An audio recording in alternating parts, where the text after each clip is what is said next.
Press conference में जो main मुद्दा है,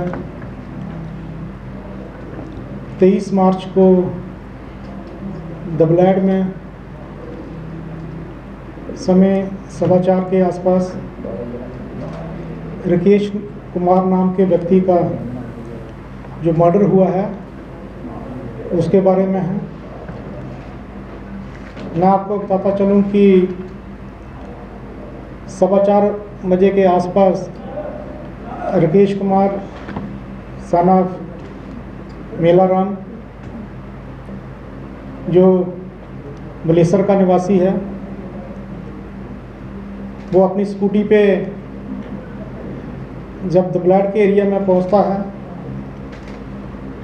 तो एक गाड़ी आती है वाइट कलर की, उसमें 5 लोग सवार थे जिन्होंने राकेश कुमार का रास्ता रोका और शार्प एज वेपन के साथ उसके ऊपर अटैक किया, उसको ग्रीवियसली इंजर्ड किया। जैसे ही खबर पुलिस स्टेशन आरएसपुरा को पता चली, इमीडिएटली पुलिस पार्टी वहाँ मौके पे पहुँची, इंजर्ड को हॉस्पिटल में शिफ्ट किया। प्रोसीजरल फॉर्मेलिटीज़ कंप्लीट करते हुए जो अक्यूज्ड पर्सन्स थे उनको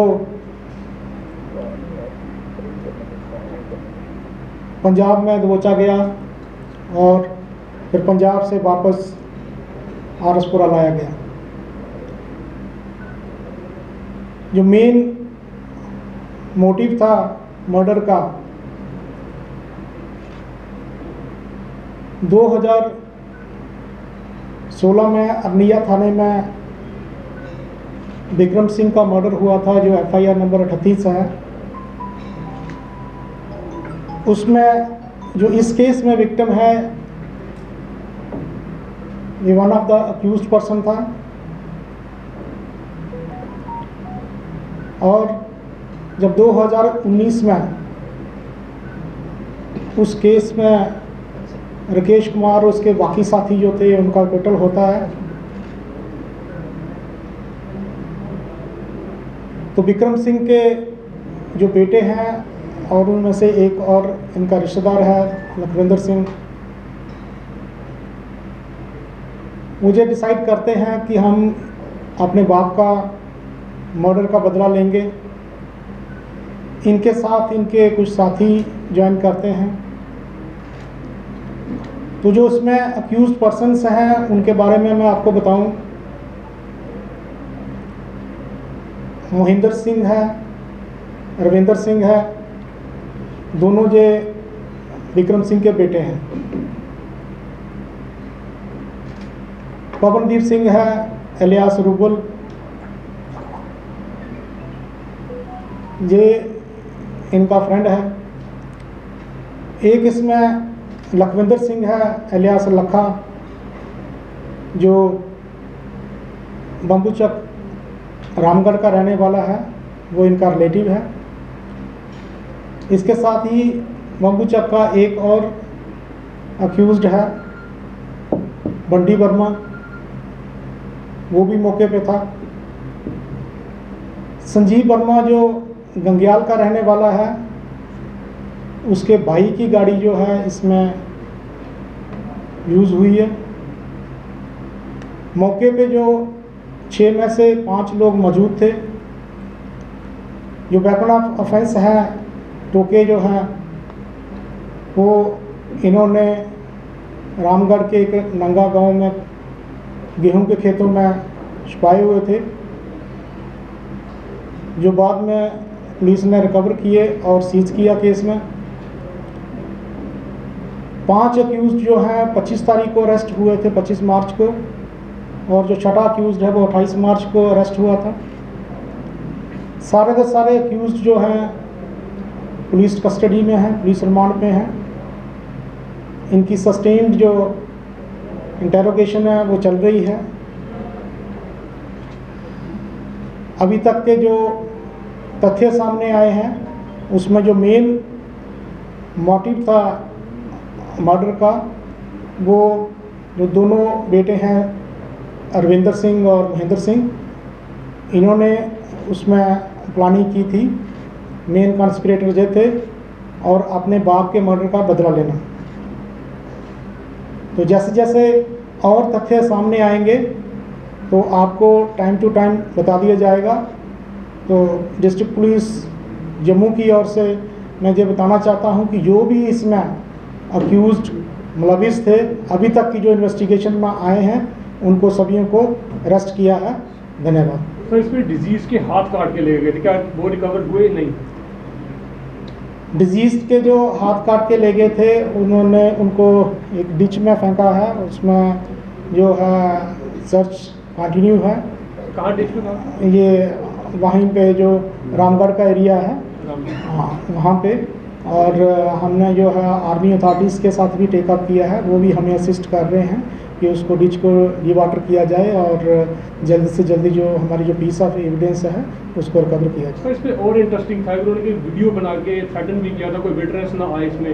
तो कितना सीरियस आप लेते हैं कि विटनेस को भी थ्रेट कर रहे हैं आप, वीडियो रिकॉर्डिंग करके हाथ दिखाते हुए जो कटे हुए हाथ हैं, तो ये कितना एक सीरियस नेचर का ऑफेंस है। एक ग्रूसम मर्डर किया, उसके बाद ऐसा इतने हौसले बुलंद हो गए हैं इन अपराधियों के कि आप कैसे इसको टैकल करेंगे जम्मू पुलिस?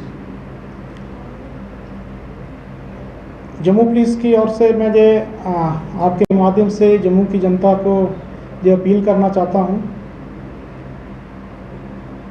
अगर भी कोई भी अगर उनके एरिया में कोई क्रिमिनल एलिमेंट है, अगर उनको उनके ऊपर शक होता है कि कोई ये वारदात कर सकते हैं किसी भी नेचर की, उसके बारे में तुरंत जो है पुलिस को बताया जाए। हम उसके ऊपर जो है तुरंत कार्रवाई करेंगे।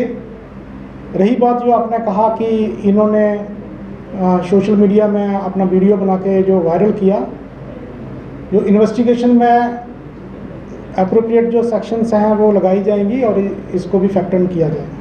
सर, ये पंजाब में भागे हैं, क्या आपने वहाँ किसी रिलेशन के घर पे जाकर रुके थे या कोई किसी और अपने यार इन्फॉर्मेशन हो पाई?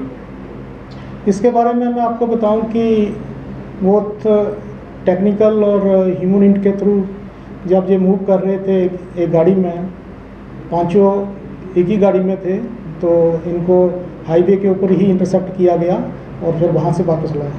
सर, ये जो अक्यूज है इनका कोई पहले क्रिमिनल रिकॉर्ड रहा है या वेपन कहाँ से लिए, सबसे प्रोक्योर कहाँ से किए इन्होंने? फास्ट ये शार्पेज वेपन वगैरह है, ये कहाँ से प्रोक्योर किए और इनका कोई क्रिमिनल रिकॉर्ड रहा है पहले का? अभी तक की जो हमारी इन्वेस्टिगेशन है उसमें एज सच कोई इनका पास्ट में कोई क्रिमिनल रिकॉर्ड एज सच नहीं आया है। मेन जो इनका मोटिव था मर्डर करने का, जो इनके फादर का जो मैंने बताया कि विक्रम सिंह का जो मर्डर हुआ था, तो उनके जो बेटे हैं महेंद्र सिंह और रविंदर सिंह, इन्होंने मेन जो है प्लानिंग की थी कि हम अपने बाप के मर्डर का बदला लेंगे। और जो वन ऑफ द जो अक्यूज्ड पर्सन है राकेश कुमार, तो उसका इन्होंने मर्डर किया। सुभाष नगर में आज कोई ड्रग डी एडिक्शन सेंटर पे रेड चल रहा है, कुछ ऐसा सुनने में आया है। सर, क्या है वो पूरा केस है, काइंडली अनफोल्ड करें थोड़ा। आज की जो हमारी प्रेस ब्रीफिंग है वो इसी इशू को लेके थी, जो 23 तारीख को दबलाड आरसपुरा में मर्डर हुआ था। जो दूसरा जो ड्रग्स के ऊपर आपने बात की, तो उसका मैं आपको बताता चलूँ कि जम्मू पुलिस ने इस साल 65 केस रजिस्टर किए हैं, 78 जो लोगों को जो है अरेस्ट किया है, 14 जो है जो पैडलर हैं उनको पिट एंड डीपीएस में डिटेन किया है, 3 लोगों की जो है फैमिली को अटैच किया है। लगभग जो 27 केस ऐसे हैं जिसमें हम सक्सेसफुल रहे हैं बैकवर्ड और फॉरवर्ड लिंकेजेस अनर्थ करने में, और जो भी लोग उसमें मुलविस थे उनको केस में लाया गया है। तो इसके साथ ही जो अवेयरनेस प्रोग्राम है जम्मू पुलिस की ओर से, जो स्कूल कॉलेजेस में और जनता को ड्रग्स के जो इल इफेक्ट्स हैं उनके बारे में अवेयर किया जा रहा है। आपके माध्यम से मैं जम्मू की जनता को जो अपील करना चाहता हूँ कि अगर उनके एरिया में कहीं भी ड्रग पैडलिंग हो रही है या कहीं उनको कहीं कोई एडिक्ट मिलता है तो उसके बारे में हमें बताएं। जो एडिक्ट है हम उसको जो है डी एडिक्शन सेंटर के लिए गाइड करेंगे, उनकी काउंसलिंग की जाएगी प्रॉपरली। और जो पैडलर हैं उनको जो कानूनी तौर पर सज़ा मिलनी चाहिए वो मिलेगी। मैं एक बार दोबारा ये कहता हूँ कि जो भी लोग ड्रग्स की पैडलिंग में इन्वॉल्व हैं, जो ड्रग्स की जो डीलर्स हैं, वो हमारे जो कानून का शिकंजा है उससे नहीं भाग सकते। जल्दी ना जल्दी वो हमारे गिरफ्त में आएंगे और उनके ऊपर कड़ी से कड़ी कार्रवाई की जाएगी। जो भी प्रॉपर्टी उन्होंने बनाई होगी through legal proceeds of sale of drugs, उसको जो है अटैच किया जाएगा। सर रेशमगढ़ कॉलोनी में कुछ दिन पहले ओवरडोज से एक यूथ की डेथ हुई, उसके बाद वहाँ एक बड़ा गुस्सा है लोगों में और ये मांग है कि उस एरिया में जो हैं काफ़ी ड्रग पेडलर्स जो हैं वो घूम रहे हैं। उनके कई इल्ज़ाम हैं कि इन कन्विंस विद जो है कि ये उनको इंटरनल हेल्प की है किसी की ओर से, उनके कई तरह के शक शुबात हैं। तो जो ये बिजनेस सिटीज़ जो हैं, जो छोटे ड्रग पेडलर्स हैं, उनके लिए कोई स्ट्रेटजी बनाई गई है सर? जो छोटे ड्रग पेडलर हैं, अगर वो पैडलिंग में, जैसे आपने कहा कि पैडलिंग में इन्वॉल्व हैं, तो उनके ऊपर भी कार्रवाई की जाएगी। रेशमगढ़ कॉलोनी का आपने जिक्र किया, जैसे हमें पता चला कि वहाँ पे जो है ओवरडोज से डेथ हुई है। वहाँ पे पुलिस जो कंसर्न पुलिस स्टेशन है हमारा दक्षिण नगर, उसके ऑफिसरन वहाँ के उनकी फैमिली में विज़िट किया, पूरा पता लगाने की कोशिश की गई कि वेदर ये डेथ जो है ओवरडोज की वजह से है। ये भी मैं आपको बताता चलूँ कि जो भी वहाँ डेथ्स हुई हैं उनका कोई पोस्टमार्टम नहीं हुआ है, बट हमने अपनी जो है प्रेजेंस, चाहे वो यूनिफॉर्म में है या सिविल्स में है, बढ़ाई है। डिस्ट्रिक्ट में बाकी भी जगहों पे भी जो हमारे ड्रग हॉटस्पॉट्स हैं वहाँ पे कंटिन्यूसली जो रेड्स किए जा रहे हैं, रेड की फर्दर प्लानिंग हो रही है और पुलिस प्रेजेंस जो है both in civils and in uniform in areas में हमने बढ़ा दी है। सर इस केस में सोशल मीडिया का भी इस्तेमाल किया गया, वीडियो बना के जैसे डाला गया, क्या आज आप इस माध्यम से लोगों को अवेयर करना चाहेंगे कि इस तरह के पोस्ट अगर कोई शेयर या लाइक करता है तो उनके लिए कानूनी कार्रवाई की क्या क्या प्रावधान है? जैसा आपने कहा कि इस मसले में जो सोशल मीडिया का इस्तेमाल